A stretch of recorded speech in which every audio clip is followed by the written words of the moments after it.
Atarrabeko batenean gaude eta erakusgai daukagu erakusketa proiektu hau garatzeko Blankasteri Iriartek eman zizkidan liburu batzuk bota edo erreziklatu behar zituztenak eta horrekin ekintza artistikoa garatu dugu.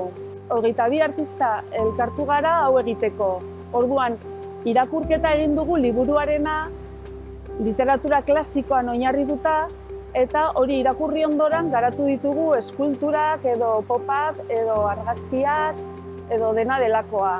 Beraz, ipuina edo eleberria badu bi ikuspuntu ez, bata literatura aldetik eta bestea arte aldetik, baina zentzu bera dute. Eta ikusgai duzue egun hauetan hemen.